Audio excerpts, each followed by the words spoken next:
Go. Seven is smart, which is important. Seven, you already talking about. Yeah, just it kind of like the research and had like ideas of like everything I wanted to talk about. And I wanted to do more specific problems rather than just Right. a general overview. So there's he kind of started stumbling. I felt like when I was going to like do the problem I wanted to do, it's like I'm gonna be able to really sort this out. And working it on the board or saying, oh, here's the cartesian plane. We all know what the cartesian plane is.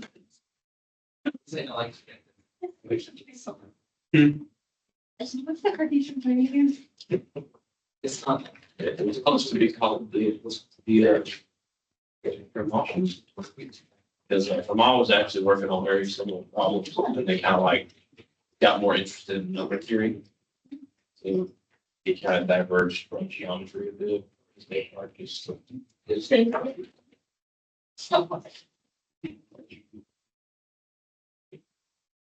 Thank you.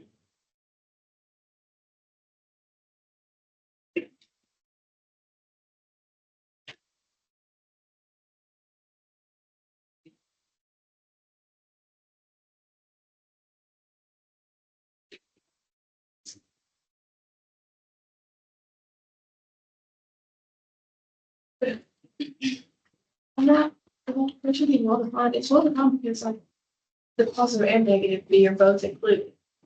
Right? I just don't really know exactly how to say it. But I get the concept, but I just don't say it. And that first problem, I'm just really not. I don't understand.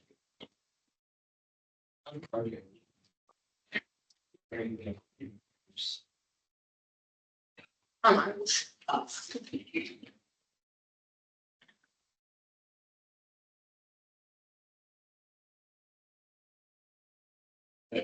So my implementation and stuff.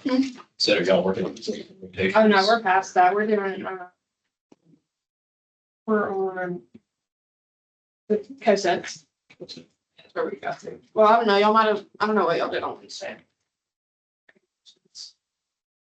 The net goes in, let me consider.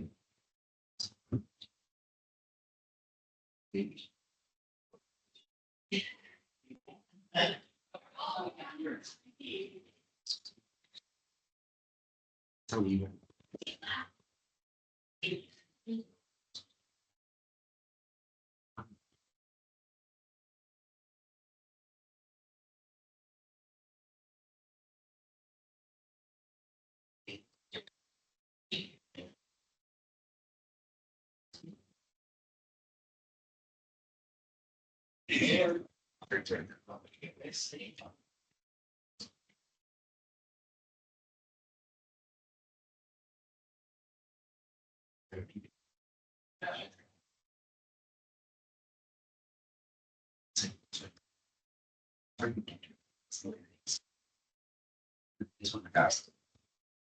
That's what I'm doing right now. And I get out on the one and see what I'm.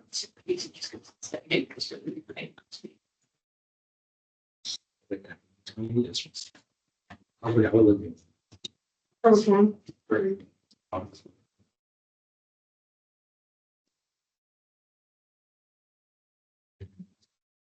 It's just one. It's just very small.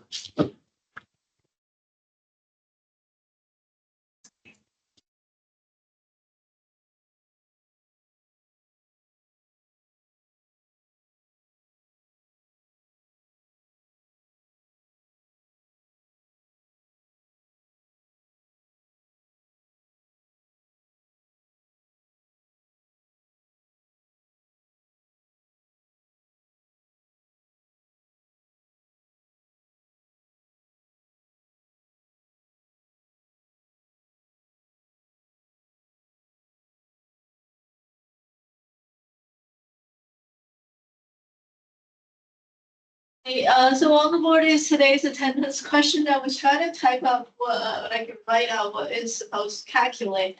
All right, so basically the random variable is the time until the next car exit. So we're using the actual model time. According to what it says, the time until next car exit for a particular driver is exponentially distributed with a mean of 200. So if you remember the density function for the exponential distribution is 1 over theta e to the negative x over theta, right? Right? Theta is the average waiting time. If the mean is 200, that's 1 over 200 e to the negative 200. So that's basically trying to put some handle on how to look at the distribution. Now the question is calculate the probability that the driver has no exit in the next 365 days, but then has at least one exit in the 360-day period that follow this initial 360 period, meaning that if it's time waiting for the exit, the initial condition is we waited more than 65, right? Wait for the time before the accident. It has to be more than 365. Therefore, there's no exit in the first year, right? Right. So then it says at least one exit. We don't know how many exits, assume it was one. So the waiting time is between 365 and 730. So it's below 730 means that before the year runs out, the next year, there is at least one accident, right? So then I'm trying to use waiting time, the random variable x, to describe what we're trying to solve. Any question? Right, so we're trying to make a mathematical understanding, right, running to formula, what is intended in the questionnaire. I think it's a conditional probability because as we already knew there's no accident, we're trying to find out how likely to have accident in the next year, like 365 days, follow the initial 365 days. So the calculation will be calculating the denominator will be the probability x is bigger than 365. The numerator will be probability that x is between these and higher than 65. Realize that we're calculating the probability of this, it is already guaranteed this, right? If x is bigger than 365, less than 7, it's guaranteed it's bigger than 360. Normally, conditional probability of A given B. The denominator is probably B, numerator is probably A and B. But in this case, the A guarantee the B, right? So we don't have to have the B. So numerator is basically the probability of x is between 65 and 730. So we end up having to do probably calculation here with exponential distribution, but let's try to look back what we summarize for probability related to exponential distribution. Now with that, so if you integrate that, I don't know if you remember probability that the waiting time is higher than the x. I'm using t and x is easier. It's equal to e to the negative t over theta, if you remember. Right? If it's higher than the certain boundary, the top end is a single calculation because the cumulative distribution function or a exponential distribution for probability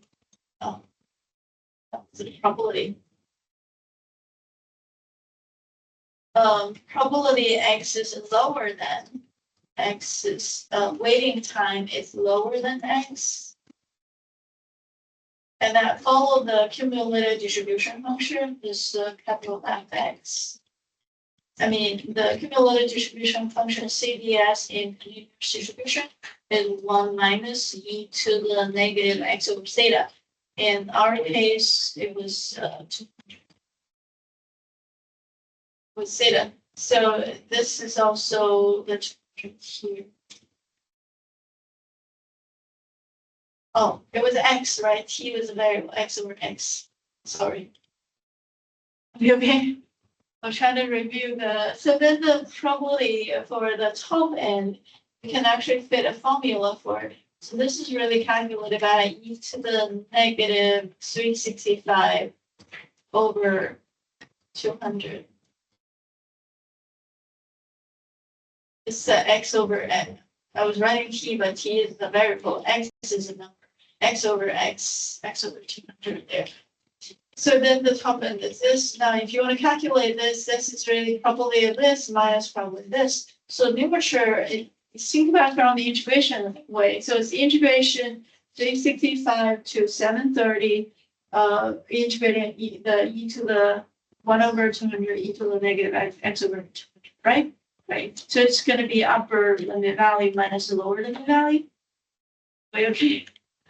So with the fundamental theorem of calculus is the e to the negative 365 over 200 minus subtraction that limit value minus the limit value minus e to the negative 730 over 2. And then we're going to calculate the numerature probability divided by the denominator probability, and that will be the calculation. So the main calculation is. I think the rest of them are reviewing the exponential distribution formula.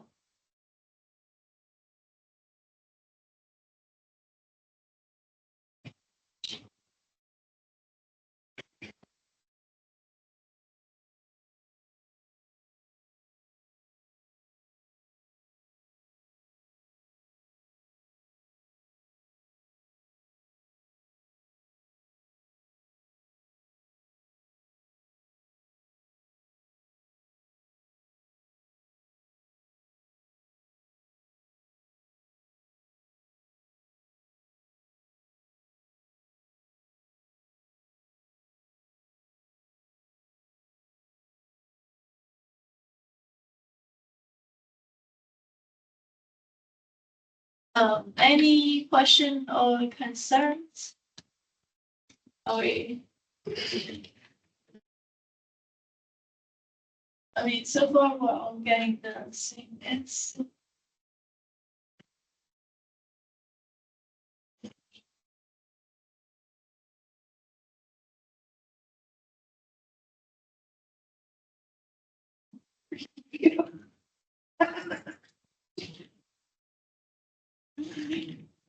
Any question? So because the mean number of waiting time is 200, then so having an accident next year is very likely, right? That's why the probability will be pretty high. National probability. Any homework question you want to mention before we start?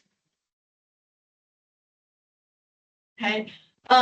So far we have studied most of the distribution, continuous distribution and discrete distribution. So this class have a project. So we were supposed to, my plan would be giving you a couple of scenarios when the distribution is not given. So we'll talk about possible, like what will be the proper model for it. Number one is look at it whether it's continuous discrete, and number two, if it's discrete, which one of the discrete distribution will be better for that kind of question, or if it's continuous, what kind of continuous distribution would it be? So we'll plan having a project. But I don't want to spend too much time in class to go over that, so we're probably going to assign them on to review. Then you guys will submit your answer. I'm hoping to go through as a 2 phase. So phase 1, we'll just identify what distribution it is applicable. And then phase 2, when we already have a common idea of the distribution, in phase 2, we'll solve the problem. just look at the problem first, and then once we determine a plan or distribution type, and we'll start solving it. Okay, so it will be 2 submission on your review, so we'll submit the answer to the postal, on the postal assignment here. Right now, I don't have this summation there, but my plan is having it done recently. That way we'll get it off the plate, off the table, get it finished before we feel like at the end of the semester, everything is kind of rushed. So I feel like we should do the project now to fulfill the requirements. It was requirement from for assessment purposes. So we have some common practice and understanding of all these distribution we learned so far, and have a collective view of everything we did. So, right. So just want to announce that. So later it will be on short review. I'll try to label them within maybe week 9 content. So before the class is running way into midpoint, submitted and finished. Okay. So do you have any homework as far as chapter 3 homework? We're doing okay? All right, so we're moving on to chapter 4. Now move this. If I miss anything, we'll go back to. So we're going to talk about chapter 4. The title is bivariate distribution. What's a bivariate distribution? Meaning that we are looking at 2 variables. Before we have only study 1 variable. This variable may be discrete, which is all stuff that we learned in chapter 2. Maybe continuous. We have a couple of commonly applied continuous distribution in chapter 3. Uniform distribution, exponential distribution, double distribution, chi-square distribution, and normal distribution. Those are some of the frequently applied distribution. So now in chapter 4, we're going to look at relation between 2 variables. So we're going to study 2 random variables at the same time. So we're going to focus on maybe these 2 variables that are both discrete, which is right now. We're going to, in 4.1, we talk about 2 variables. Both of them are discrete. For discrete distribution, if you remember in chapter 2, we use summation to calculate their probability. We look at relation by setting up a proper table for it. So that kind of study method or the research method in chapter 2 will follow the same about same thing when they're both discrete. And when they're both continuous, then the continuous distribution will have a density function. So if there are 2 continuous distribution, we're looking at 2 variable function as their density function, as your joint density function. So we're going to look at calculation of probability will be a double integral. Just like in chapter 3, probability of a single continuous variable is an integration of the density function, but it's that integration of single variable function. But now if you have 2 variables, well, to do double integral in the probability calculation or expectation calculation. So the level of difficulty goes up when it's continuous rather than discrete. And then there's also one more situation. What if 1 variable is discrete, 1 variable is continuous? For that, I think we have to combine. We're making a table, and then for each individual case, we have to do integration.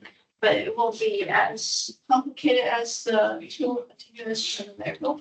So anyway, we're going to start with 4.1. The title is bivariate distribution of discrete type, meaning that both variable x and y, they're both discrete.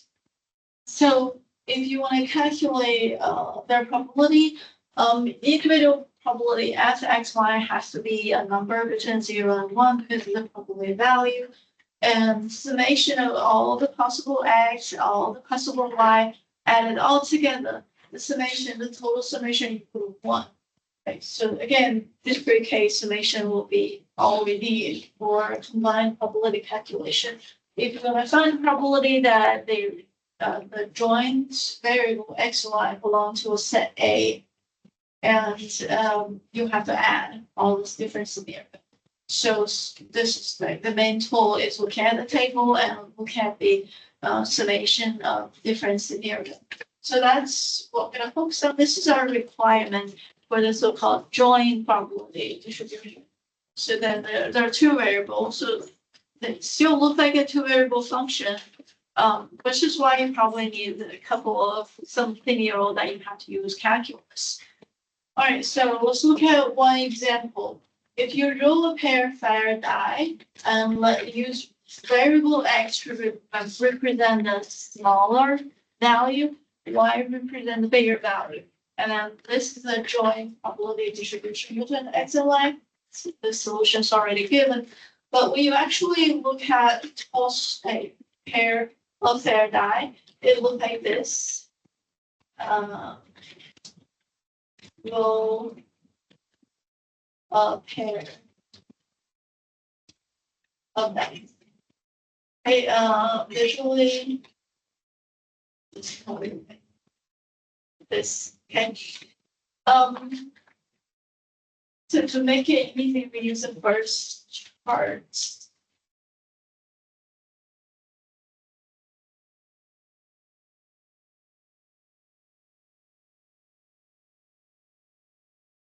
Okay, so it's gonna look like this, and then how do we analyze this? See, we try to make a function f of xy. Okay, and with the initial idea of it being, because it's a Faraday, that x and y is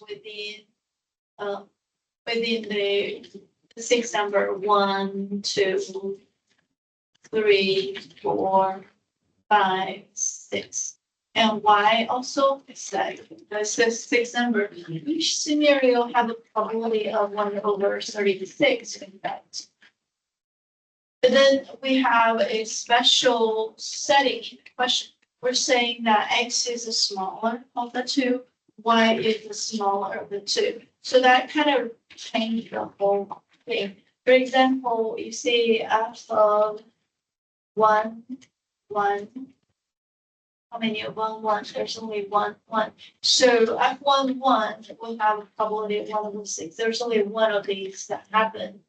But then as same thing, but for f2, 2, or f3, 2. Basically, we'll say that fxy will equal to 1/36 if x equal 1.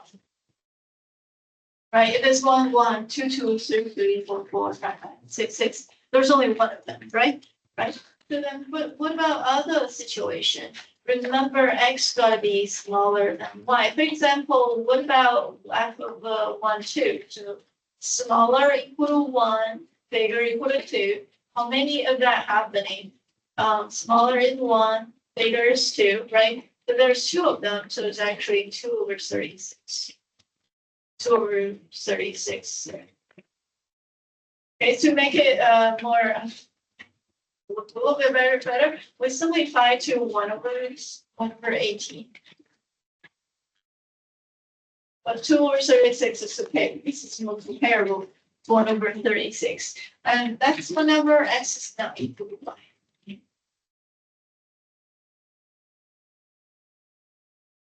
Okay, so you can see whenever the x is not equal to y, we always use the smaller one for x, the bigger one for the y. Y for f1, 2, there are two different scenarios. We okay? So setting of the question changes how we assign the density functions. That's why the answer to the question is like this. Yes. That wouldn't be true. The 1/18 is only gonna apply in just a couple of cases, right? Because you'll also have 5. If we were doing 6, we would have 5, 1, 45, 42. No, never mind. Right. We're doing it pairwise. Yeah, pairwise, we smaller, bigger one, yes. So this is a joint distribution, so we kind of put the requirement on the x and also on the y. So it's a really, really specific setting. So this is our first example. So it's when you look at it, if you know why the equal or not equal tends to be different, can see what it is. Right, so this is the first example of a two variable situation. Okay, and this is a visual presentation of it because we have the requirement that the x is smaller than y. So whenever the x is bigger than y, it's no longer. So you can see half of it is gone in a square, right? 6 by 6 square. The lower half is gone, the upper half is there. And then you can label the probability on top of it. And that's the nice part of the discrete case, because if it's discrete, you get a point by point. And there's only so many points you can study. But continuous case, there's no specific number, because there's infinite many numbers. How to look at the density functions. Okay. Any questions so far? So that is basically illustrating this in a visual way on the XY plane. And this, it comes as a table. All right, this table has something extra other than the 1/36 on the diagonal of the square, and also 2/36 on the off diagonal part. Those are all the probability value. We added something on the margin, right? If you add up the entire rule, it's 11/36, and 9/36. So that's for specific x value. See, x equal to 1, so 1/36. X, that's y, the y value, all right. Y equal to 1, y equal to 2, y equal to 3. Y equal to 3 has a probability of 5/6. These are called marginal probability. So they are summation of try to cancel out one of the variables. So from the two variable case, if we add up all the y value, added all together, you have a simplify the distribution for x. In the chart will be if you have all the y value for a single x value, all these is the entire row, entire column added together. For x equal to 1, the probability is 11/36, which including the y equal to 1, y equal to 2, y equal to 3 all together. When you add it, put together, that summation is 11/36. This 11/36 is a summation of probability, but it's also the probability for x equal to 1. Are we okay? So the one on the margin, it's called marginal probability. So marginal probability is you can, with a joint probability table, we can calculate marginal probability mass function for x, which defined by for all the y value added up. And then this is for a single x value. So create a distribution for x. Or you can add up all the rho for a single y value and create a distribution function for y. In this case, will be y equal to 1 is 1/36, y equal to 3/36. So then on the margin of the y value, we have distribution for y. And then below, along the x-axis, you have distribution for the x. These are marginal probability. We did it by summation. Any question? Are you okay? Any questions? All right, so that's the definition. This is the example. And then with this, we realize that if you have a joint distribution can derive individual distribution. So if you have a joint distribution for x and y, probability for x equal to this, y equal to this, join together have a probability. So that's pretty much probability for x equal to x and the y equal to y. So figure out the marginal distribution using the summation method. We have probability x equal to x and probability y equal to y. Now the question is, does it equal? If probability x equal to x times probability y equal to y equal to probability x equal to x and y equal to y, then this is called independent. So it's saying that the random variable x and y, they're independent from each other, meaning that they won't affect each other's behavior. If they're not equal, then it's called dependent case. So that means that y and x are affecting different y value affected the possible outcome on x value. Any question? Are you okay? So if we follow the multiplication rule, multiplication works for probability of the joint distribution, then we have independence. If they're not equal, then we don't have independence. Right, let's try an example. So this question we're saying f x y equal to x plus y over 21, x equal to 1, 2, 3, y equal to 2. The formula itself looks like a bivariable, two-variable function, multivariable function. But x saying x is 1, 2, 3, y equal to 1, 2. There's only 3x value, 2y value. So that makes it how many points? 3 times 2, 6 points, right? So we have only 6 pair of x, y value, and therefore we only have 6 probability value. So to determine the independence or not, we have to create their marginal distribution. So here we are, we're gonna try to work out their marginal distribution and say if they multiplied, whether they equal the joint distribution. The table, the probability that we had right now is called a joint probability distribution.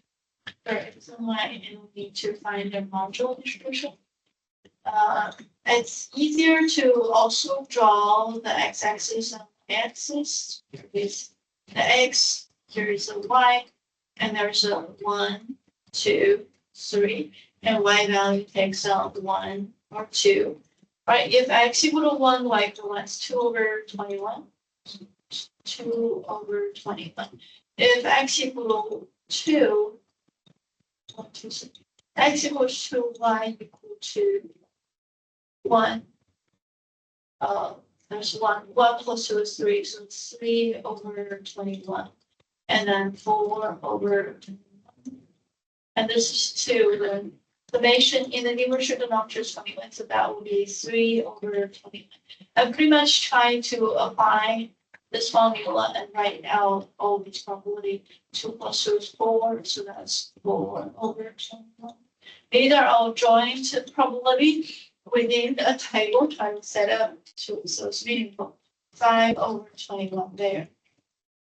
When you look at it, the summation of all of them, if you add it all together, equal 1, which makes sense because theoretically speaking, all x value and y value considered, the summation is supposed to equal 1. Now, and now let's look at marginal distribution. We will add the whole column and can see if you add it together. That's why I didn't simplify any of the number because they're comparable if we leave the same denominator. 3 plus 2, that was 5 over 21, the probability x equal to 1. X equal to 2, that was 7 over 21. This is 9 over 21. Okay, over here, we're gonna look at the marginal distribution for y. Y equal to 2, the probability is 12 over 21. So on the margin along the x-axis and y-axis, I start writing down their probability. This is 9 over 20. So those are the probability, and then we can double check. When you take this number, does it equal this number times this number? If it doesn't equal, if it does equal, we have to check every single one, right? For proving independence, every pair have to fit. But if it doesn't equal, to distribute, to argue it's not working, you only need one example, right? To argue it works, you have to check every single pair. So that's the thing. And then we can calculate it to say if they equal. If they equal, we have to check more.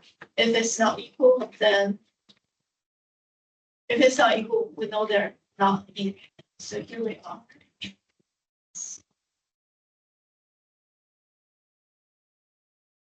So let's say on one side we have 5 over 21.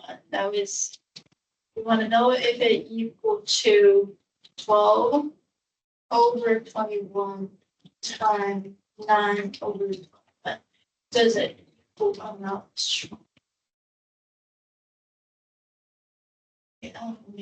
I don't see them equal because the denominator is 7. Numerator definitely have no 7. So they're not the same.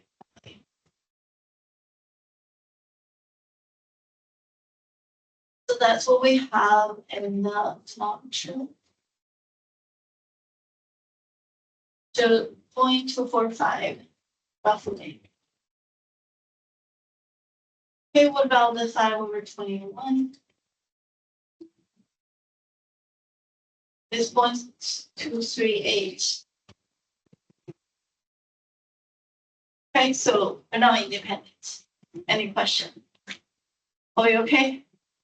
So then that allows the judge to say it's not, prove it's not independent. You only need one example to prove it's independent. You have to check every pair, right? That's the first one, not independent. Second pair, again, we want to know if they're independent from X variable and Y variable. Using the joint distribution, we really need to know if they are independent. So let's see.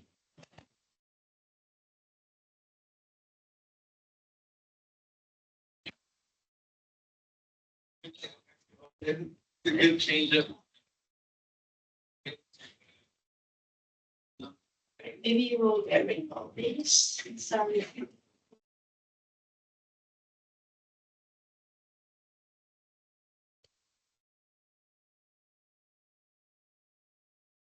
So start with the one xy squared. So it will be 4/30. This is 1/30. 1/30.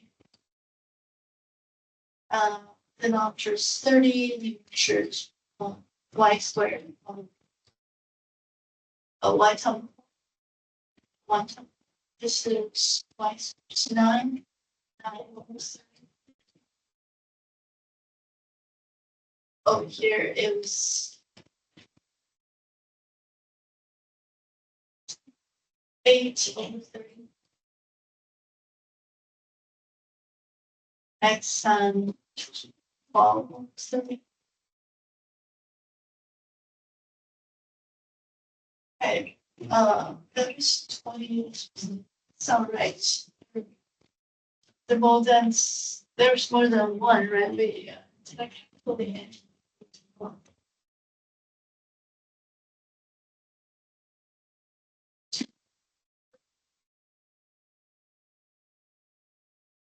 Oh, this was 2, right?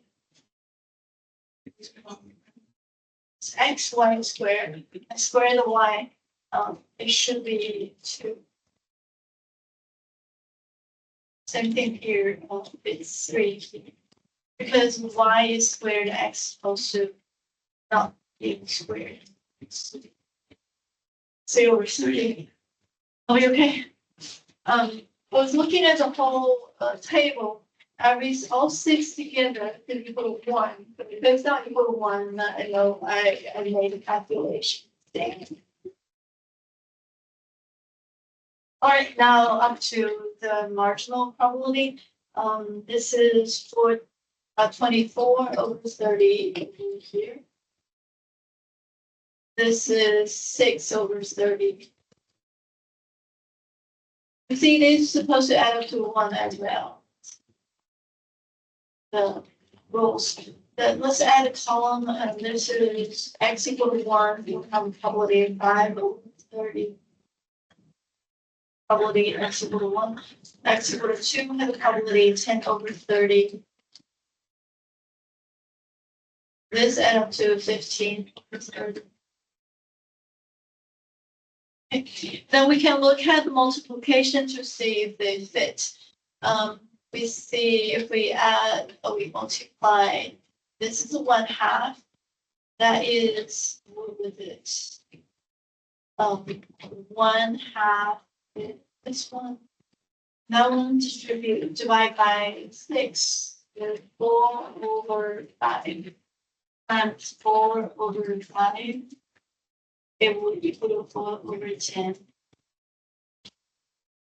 Which this one divided by 3, it would be 4/10. So it does equal, right? Multiply these equal. And if you multiply this one with that one, it's 1/5 times 1/2 is 1/10, which also equals that one. So it works out. So this one works out, this one works out. This one is this time, this, I believe it also equals 1/15. That's 1/3, that's 1/5, 1/5 times 1/3 is 1/15. So it works out, I think all of them worked out. So the answer to the question will be yes, variable X and Y are independent. We will have to double check every pair, calculation probability X comma Y, or would equal to probably X times probably Y. It would have to fit for all 6 pair of number. Any question? So the answer to this question will be their independency. Summation, not independent, but multiplication somehow end up having variable that are independent from each other. So X variable are one variable independent. I guess part of the nature of the question is you require independent to be defined by probability, multiplication probability equals linear distribution. So then this multiplication in the inertia. So by definition, it makes it possible for the independence of the variable. All right, so now this is a different one. We have, so this is also multiplication. So here we're going to try to, I guess this could be a contrary example. We still have multiplication, but what if its definition change? So let's look at this one. So all these are exercises determining do we have independence of these two variable X and Y independent of each other or not. Okay, so this question only has 3 pair. They only have 3 pair of X value and Y value. I guess when you try to chart it, X and Y, X is 1 and 2. Y is also 1 and 2. For 1, 1, we have 1/13. For 1, 2, 1, 2 here, we have the Y squared is 4/13. X equal 1, Y equal 2, 4/13. For 2, 2, which is right here, the probability is 2 times 2 squared, 8/13. So on the table, you can find their location and also have this. And then let's look at the marginal distribution. 4 plus 8 is 12. So 12/13 for Y equal to 2. And then 1/13 for Y equal to 1. X equal to 1, the probability is 5/13. X equal to 2, the probability is 8/13. Okay, so that would be the marginal distribution. We write it on the margin. Now let's look at one of the examples. This one, do they multiply equal to this one, right? So we double check. I have to say the answer probably is no. So let's see, one is 8/13. That's the joint probability. And then the marginal probability is 12/13 multiplied by 8/13. And see if it.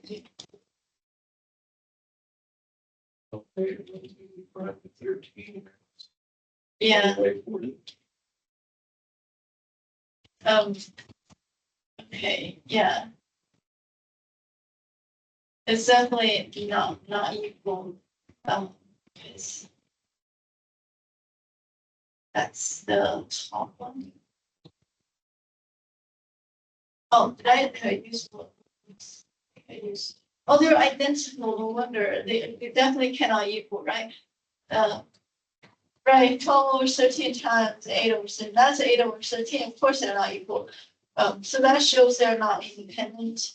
So then we learn one more lesson that to be independent, at least the domain of the function has to be rectangular, right? Triangular region, we probably won't be able to have independence of the variable. So they are already affect each other already. Remember we had the first example here.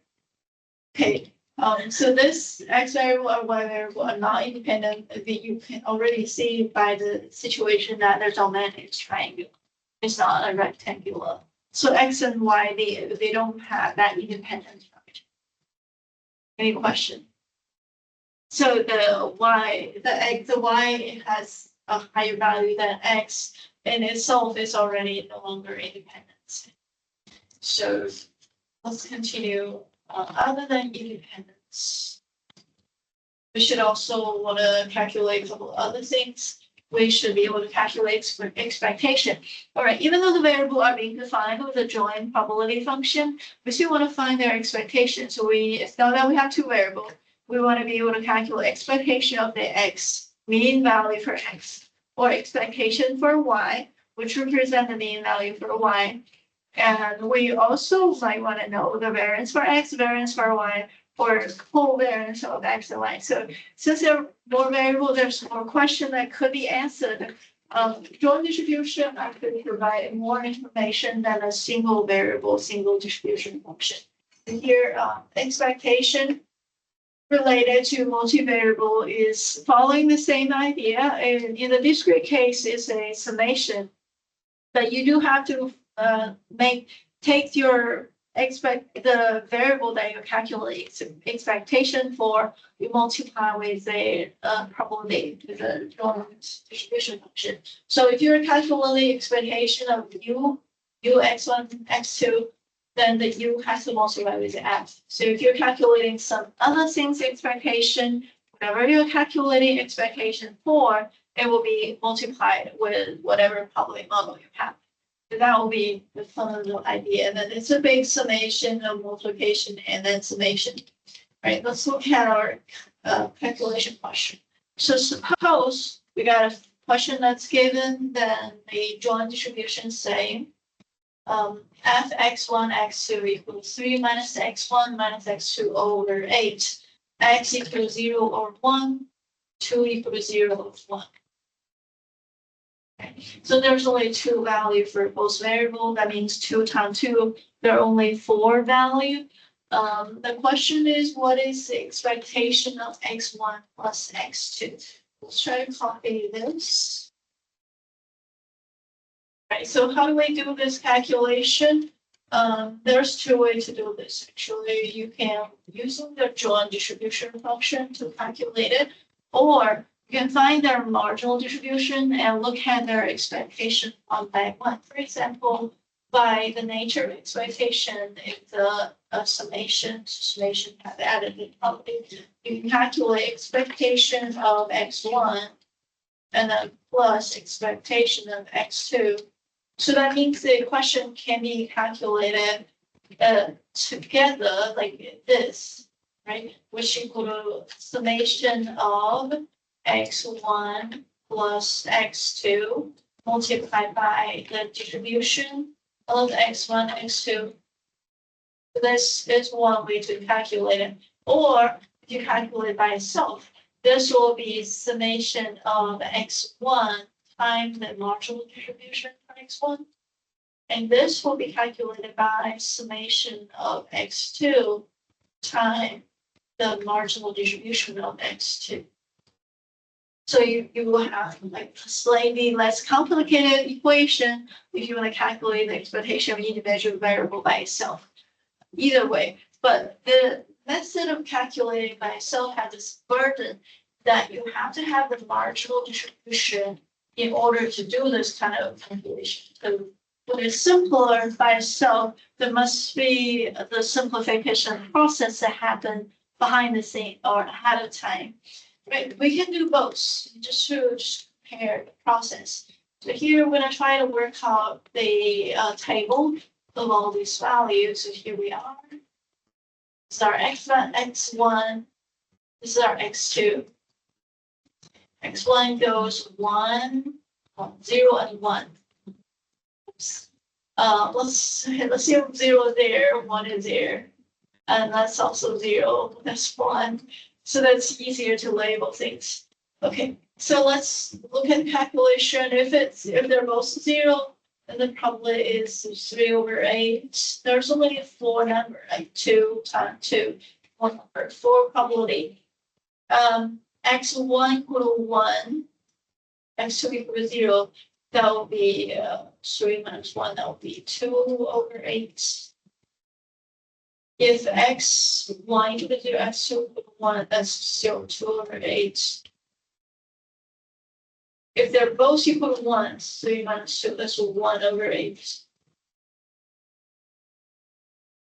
So that's how it looks like. So we label the join probability right there in the table. Now let's look at the marginal probability. On X1, it was 2 plus 3, that was 5 over 8. And that's 3 over 8. Those are the probability. And then on the marginal margin for X2, this is 3 over 8. I'm adding these two numbers, 1 over 8 plus 2 over 8 is 3 over 8. And this is 5 over 8. So have some kind of symmetry, right? So that it looks like X1 and X2 are symmetrical. Like they're both 5 over 8, 3 over 8, 5 over 3 over 8, symmetry. So maybe the calculation can also be simplified. All right, let's do both. The first calculation, first way to calculate is using the joint distribution. So we go E of X1 plus X2. E of X1 plus X2 is equal to,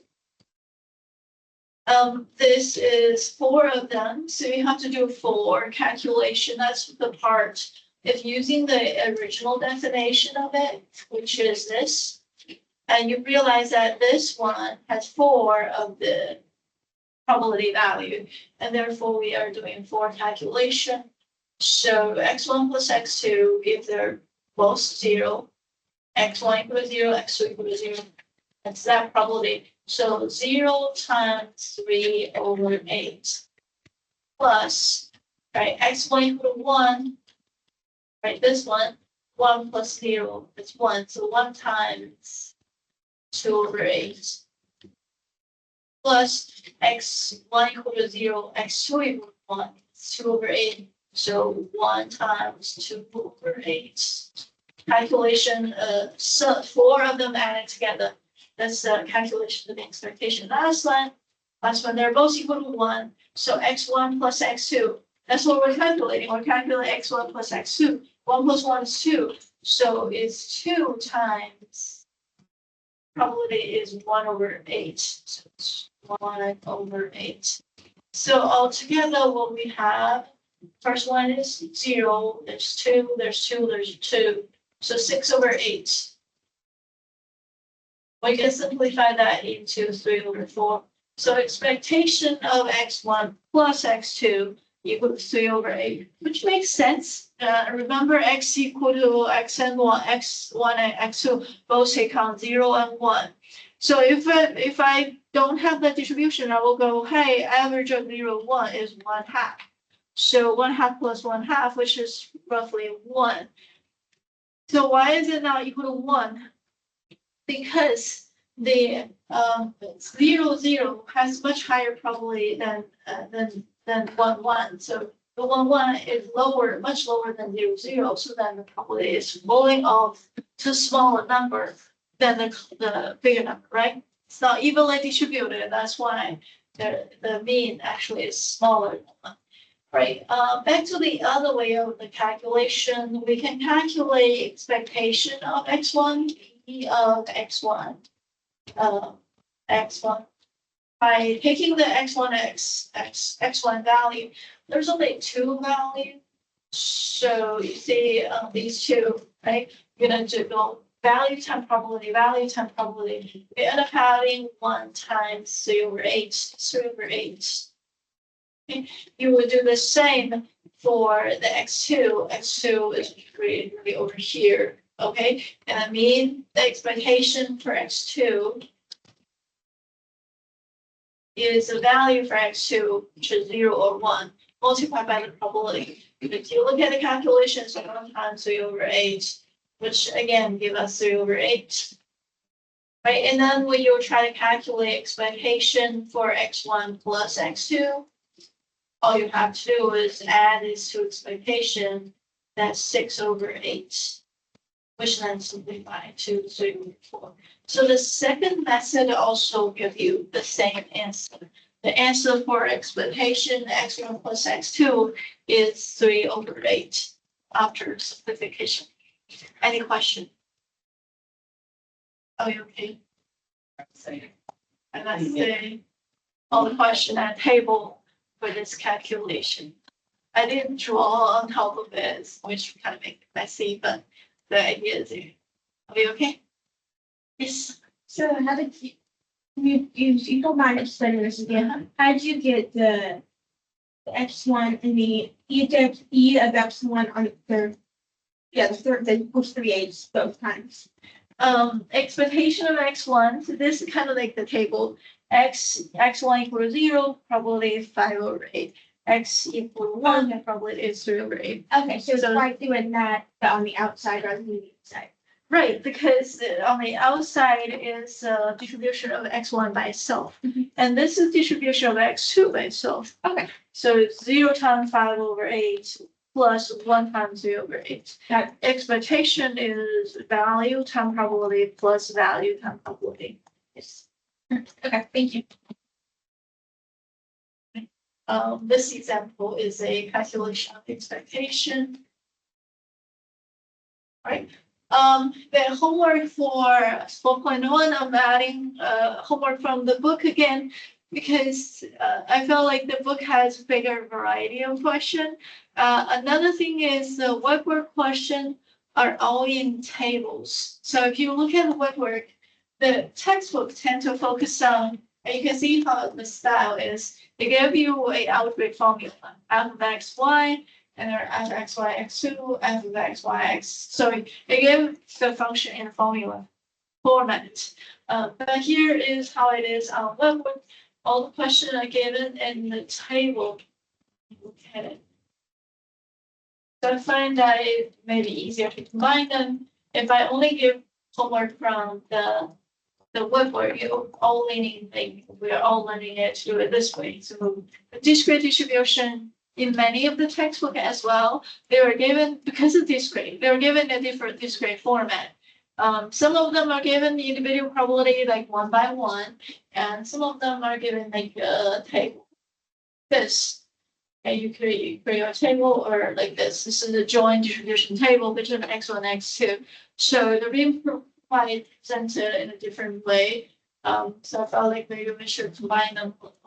I didn't give a lot of questions just so it would make sense to my little questions 3, 7, 9 in the textbook. And also I made a copy of them. So if you don't have 3 and 9 if you don't have the textbook, here we are. Hope it would work. It probably is a Word file, so it takes a while for it to. If it's PDF, it's easier. But I pull up, I realized that there's a lot of questions in each one. Even though they share a lot of questions, the number of questions is a lot. These are all the odd number questions, 3, 7, 9. The textbook has solution for them. So after you've done some calculation, you can compare with the solution of the book giving you. So you can know for sure whether you had it right or wrong. The main point is we gotta practice to have a good understanding for how it works. It always looks different when you sit down and work on them. So it's different than reading the book or looking at calculation. Right, so try it. There's I don't want to rush you, but you can always take time. It's the web work we do have time on it.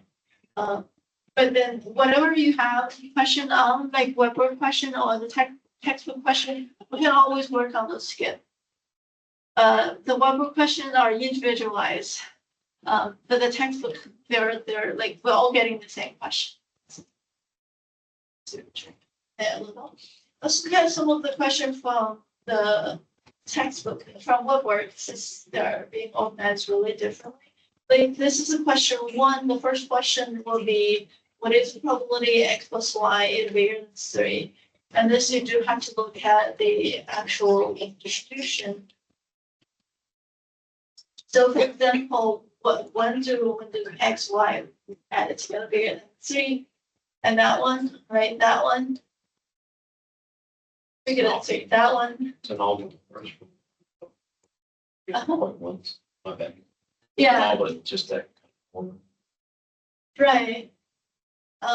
So it looks like there are many bigger than 3, so then the smaller one will be less. So I guess those are the smaller ones.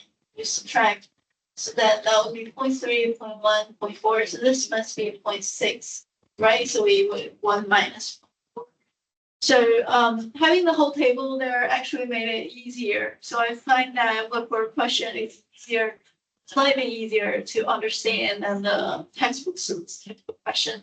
But the textbook question, if you have a way to handle it, you can actually write it out. I tend to write out just like what I did. I draw them on the XY plane to label them one by one.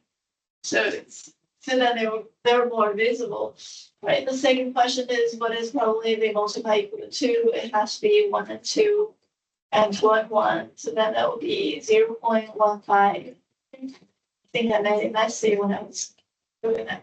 So it would be 0.15 and then 0.6. Last one is x over y is bigger than 1. If you multiply the y to the right, it will be x bigger than y. So we want to try to find the probability x is bigger than y, which is this one, this one, this one. And that should be x bigger than y. There's 3 of them. So the answer will be 0.2 and 3. Okay, that's the first question. And the question related to probability pretty much follow the same idea. The one whose expectation are the one that takes one. So here's the question says find the marginal probability of x.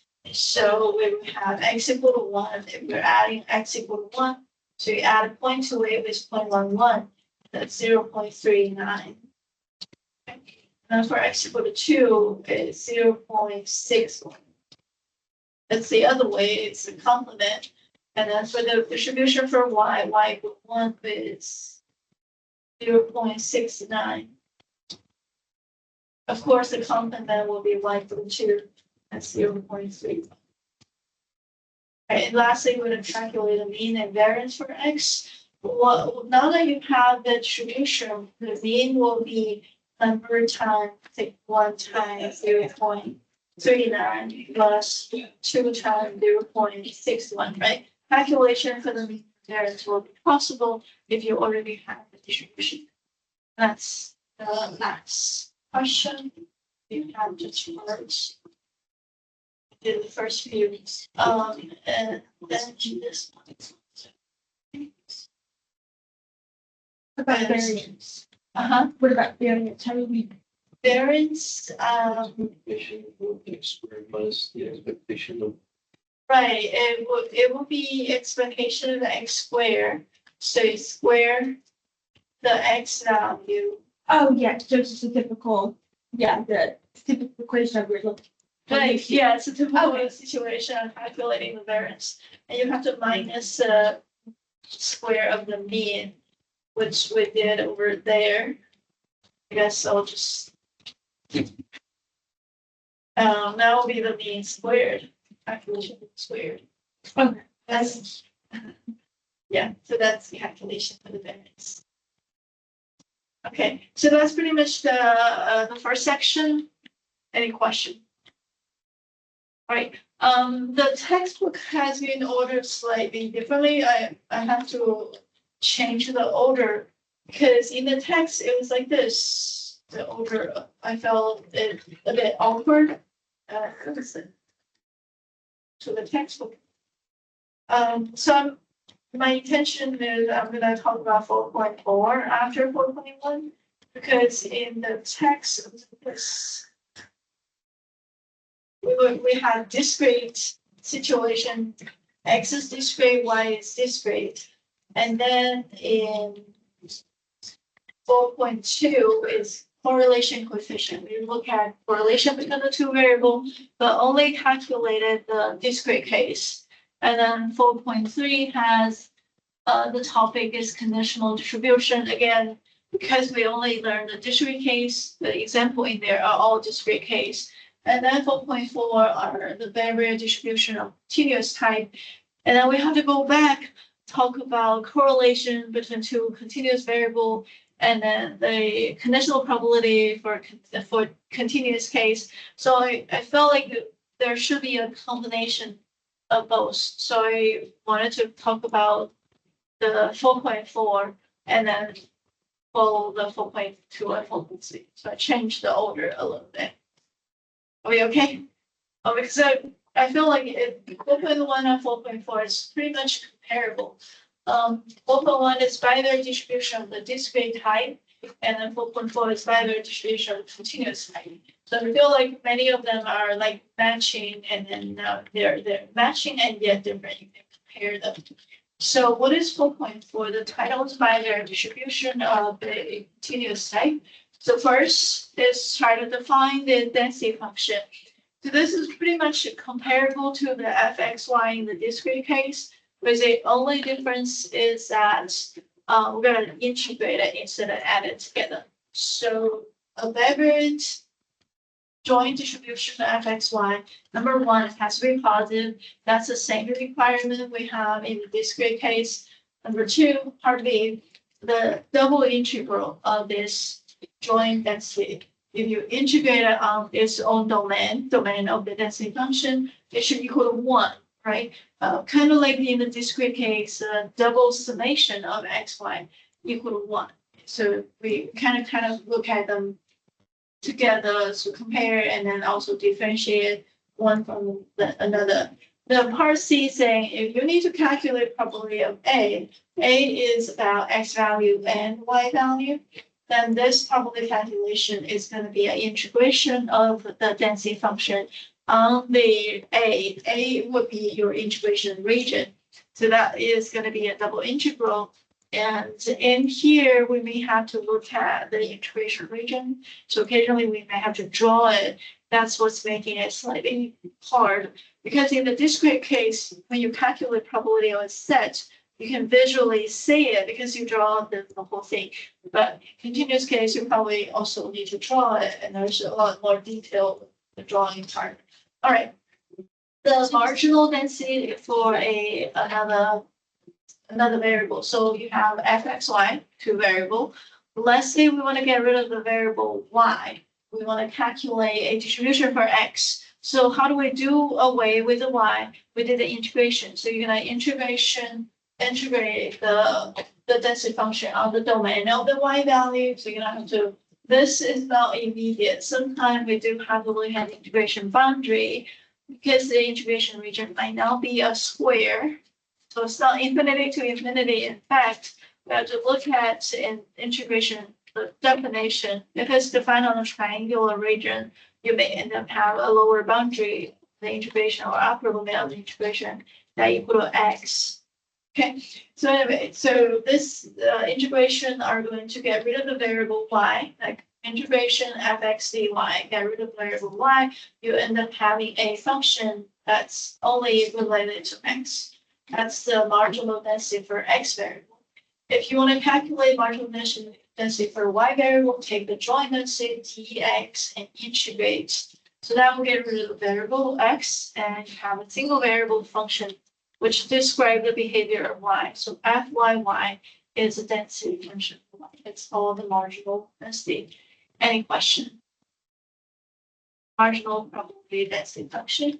All right, so these are the definition. We're going to practice how do we utilize it. And for example, here the answers are already here. But when you are trying to calculate it, okay, so that will be the actual question. Let's find the marginal density. If the original, the joint density is given like this. So how do we do it? By the definition is a single sentence, but when we actually follow through this, you kind of look at how it's defined. Number one, we need to know the integration boundary. So our x value is been defined from 0 to 1, and the y value is from 0 to 1. So essentially, what we're looking at is They don't. a square integration. It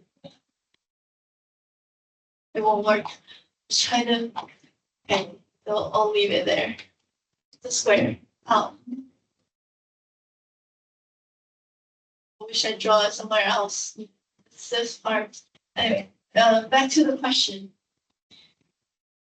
We want to calculate marginal density, right? Let's start with x. So according to the definition of where the x's are variable. Let's say for x's are variable, and how do we do it? We're supposed to integrate the joint density.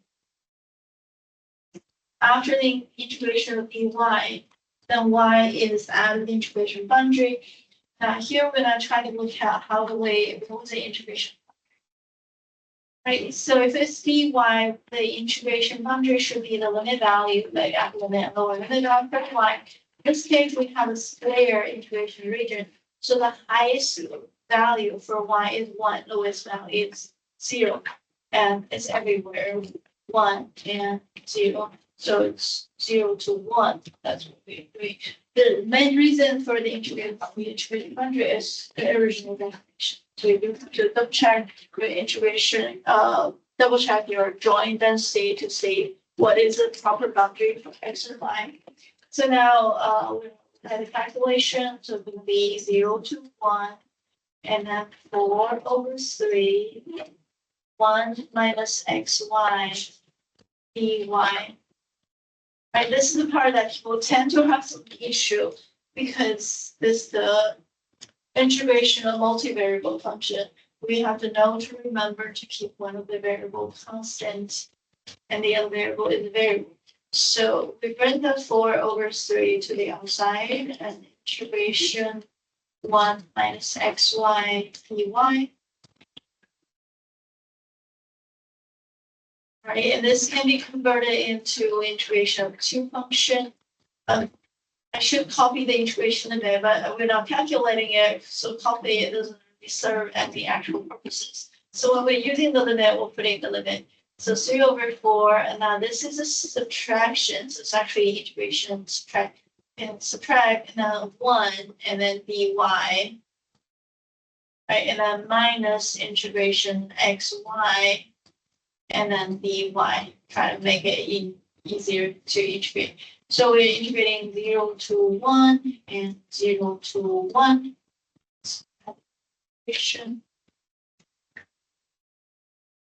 So this is equal to 4/3. Now the first one, 0 to 1, integrate y to 1.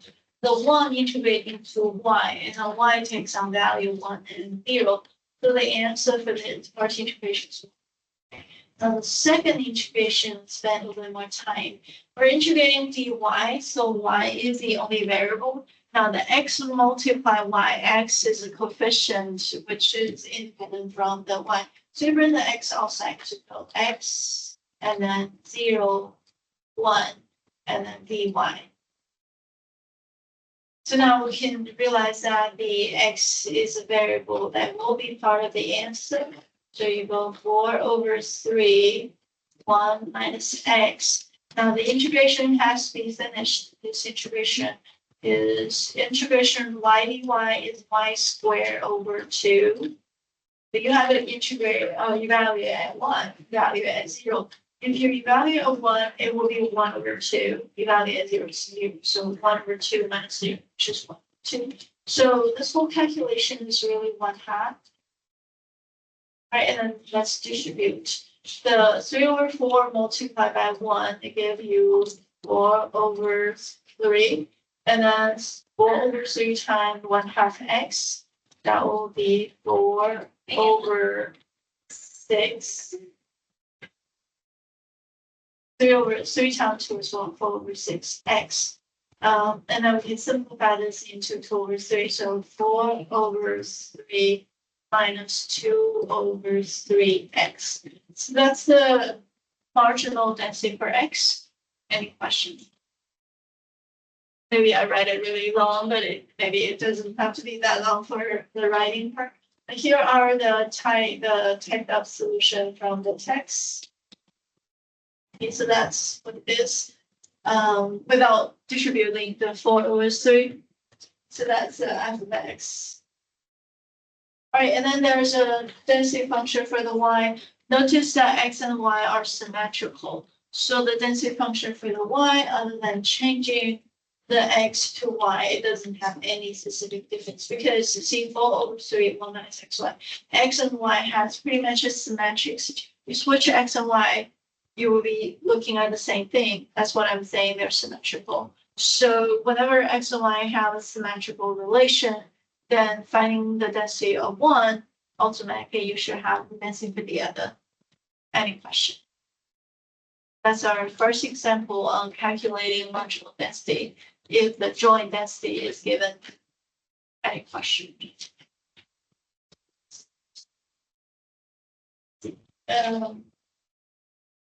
This is a couple more example.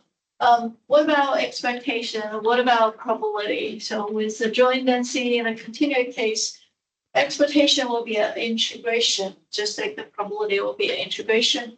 And we'll have to integrate. See the question, maybe we'll try to finish the top question to give you some idea. Same thing, calculating the probability. And this probability will be an integration of the. Okay. So number one, let's say we want to find the probability of y less than x over 2. Now realize that some of the question can be answered by the marginal density for x and y. Some of them cannot. This question, if you're trying to calculate, let's say y less than 1/2, will be okay. We can use the density function for y, integrate a single layer variable. This function, because the calculation of y less than y is smaller than x over 2. And that's the reason that we have to do the joint integration of the joint density, because it's the question is solved that involve x and y. Now, if you have a probability calculation like y is less than 1/2, and you don't need the whole thing, you just integrating 0 to 1/2. The marginal density of y, that's all you need, right? If it's a question only about y. Now, if the question about x and y, and then you have no choice, you have to use a joint density instead of the marginal density. So we're integrating this is the original density function, full density, but you're gonna make sure you have the right integration region. What is the integration region? This is your integration region. Originally, we had a square integration region. It was originally, that was a domain at 0 to 1 for x, 0 to 1 for y. Now this is setting up y is lower than x over 2. So you would draw the line. The y equal to x over 2 is where you draw the line. Okay. Now, in this case, if x equal to 1, y is 1 over 2 is 1/2. So we get a point. This point is 1, x equal to 1/2. That's why we draw the line. So that also saying y is below this line, right? Y equal to x over 2 is a line. So y less than y over 2 is below the line. So we're really integrating this integration region. Okay, so now you're forced to look at how do we do a double integral of that function in this integration region. Proper setting will be you have to find a proper boundary for x and y. It's the density integration function. It's the density function. And then you have to decide, do we do dy dx or do we dx dy? Right. So how do I do it? It really depends on do you have a variable boundary or integration or number boundary, right? So what would happen is that you can see in this triangular region, this is 1 and this is 0. So the left and right are numerical boundaries. So we have an x value 0 to 1 for sure. So x is between 0 and 1, left and right. So then the dy will be your up and down. This is your low, this is a high. So the low is y equals 0, the high is y equals x over 2. So the left and right is 0 and 1, the up and down is a variable boundary, x over 2. So x over 2 is the upper boundary and 0 is the lower boundary. Now, designing the proper integration boundary has to be based on the graphic region. That kind of makes sense. That's our example. Sorry, it's over time. That will be it for today. I'm just trying to explain that how it's related to calculus, calc 3.